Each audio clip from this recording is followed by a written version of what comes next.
कहते हैं कि कामयाबी किसी की मोहताज नहीं होती, कोई भी मुश्किल आपके आड़े नहीं आ सकती है। ये कर दिखाया है आदिवासी अंचल की आदिवासी बेटी द्रौपदी ने। द्रौपदी गरीब परिवार से हैं, बचपन से ही दिव्यांग हैं। उसने प्राथमिक शिक्षा अपने गांव से ही ली। शुरुआती दौर में उसे लिखने में दिक्कत हो रही थी। प्राथमिक शिक्षा के एक टीचर ने पैरों से लिखना सिखाया, फिर द्रौपदी ने पीछे मुड़कर नहीं देखा। लगातार वो अपने पैरों से लिखकर अच्छे अंकों से परीक्षा पास करती रही। माध्यमिक स्कूल में वो पहुंची। शिक्षकों ने कहा कि वो एग्जाम में एक राइटर ले सकती हैं, लेकिन उसने पैरों से ही खुद लिखती रही। और जब उसका 10वीं का बोर्ड का एग्जाम था, तब भी उसने पैरों से ही लिखा और आज उसकी मेहनत रंग लाई। द्रौपदी ने 600 में से 300 अंक अर्जित किए। द्रौपदी गरीब परिवार में जन्मी बालिका है। काफ़ी संघर्ष के पास वो कक्षा 10वीं तक पहुंची है।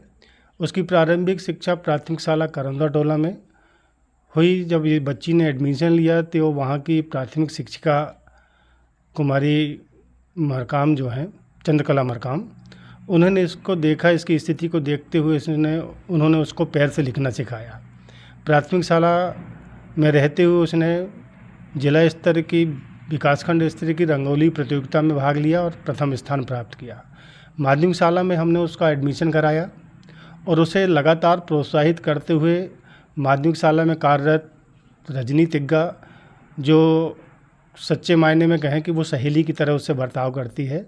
द्रौपदी अपनी जो भी समस्या है आज भी तिग्गा मैडम से खुलकर के वार्तालाप करती है। तिग्गा मैडम उनको पूरा सहयोग करती है और 6वीं 7वीं 8वीं वहाँ अध्ययन करने के बाद सफलता अर्जित की। हमारे यहाँ 9वीं में प्रवेश ली। 9वीं में प्रवेश लेने के बाद उसकी स्थिति को देखते हुए, पारिवारिक स्थिति को देखते हुए हमने उसका आर्थिक सहयोग भी किया और उसकी जो भी मूलभूत आवश्यकताएं थी उसकी पूर्ति हमने की। और बच्ची जब फॉर्म भराए जा रहे थे, हमने उससे पूछा कि आप माध्यमिक शिक्षा मंडल के नियम के अनुसार आपको राइटर मिलेगा, राइटर लेना पसंद करेंगी? तो उसने मना कर दिया कि सर मैं राइटर नहीं लूँगी, पैर से ही लिखूँगी। और उसने पैर से लिख करके, क्योंकि वो पहली से अभ्यस्त थी और आप लोगों ने देखा होगा भी कि वो पैर से कितनी अच्छी सुंदर हैंड राइटिंग से अपना लेखन कार्य करती है, उसने राइटर नहीं लिया और 10वीं की परीक्षा 60% अंकों के साथ प्राप्त की। द्रौपदी के हाथ भारी बोझ नहीं उठा पाते, लेकिन वो अपनी काबिलियत के सारे काम करती हैं। उसने प्राथमिक शिक्षा के दौरान रंगोली प्रतियोगिता में प्रथम स्थान पाया है। वहीं मेहंदी भी बहुत सुंदर बनाती हैं। उसकी सहेलियां भी उसकी तारीफ करने से नहीं चूक रहीं। सर ये बचपन से तो ऐसी ही है, बहुत अच्छा काम इसका ना शुरू से रहा है कि सबके साथ पहला तो अच्छा व्यवहार करती है ये, और पढ़ाई में भी बहुत अच्छी है, होशियार है। कभी भी किसी से कुछ विवाद भी नहीं हुआ है इसका। और ये अपने घर पे इसकी मम्मी है हेल्प करने के लिए, लेकिन ये खुद का काम भी कर लेती है, जैसे पानी पीना, खाना खाना, ये खाना भी खुद से खा लेती है। और जैसे ये दोनों हाथ से विकलांग है ना, तो इसका ना जो रहा है कि बचपन से कि मैं खुद से करूं, और ये पढ़ाई भी खुद से ही करती है, सेल्फ स्टडी है इसकी पूरी। और ये स्कूल में आती है और जैसे हम लोग डेस्क में बैठते हैं ना, तो इसके लिए नीचे दरी बिछा देते हैं, तो ये पैरों से लिखती है। द्रौपदी का गांव छत्तीसगढ़ की सीमा से लगा है। द्रौपदी की चर्चा सुन कलेक्टर सलोनी सिडाना भी स्कूल पहुंची और द्रौपदी को गले लगाया। वहीं अपनी सफलता पर द्रौपदी भी खुश नजर आई। पैर से लिखाई करती हूँ और फिर पैर से रंगोली भी बना लेती हूँ, मेहंदी भी बना लेती हूँ।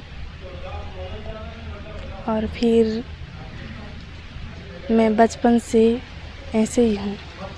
अच्छा, तुम्हारा सहयोग कौन करता था? घर पे हो या यहाँ पे टीचर्स कैसे? घर में तो मम्मी पापा करते हैं और फिर स्कूल में टीचर्स। अच्छा, तुम फर्स्ट डिवीज़न आई, कलेक्टर मैडम आई, उन्होंने क्या कहा, क्या बोला तुमसे? और वो बोले पढ़ाई अच्छी से करना बेटा करके। और फिर बधाई दी।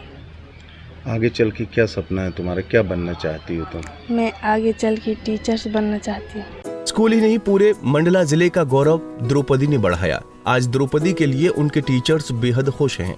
पंजाब केसरी टीवी के लिए अरविंद सोनी की रिपोर्ट। हमसे जुड़े रहने के लिए हमारे YouTube चैनल को सब्सक्राइब करें और नई वीडियो की नोटिफिकेशन के लिए बेल आइकॉन को दबाएं।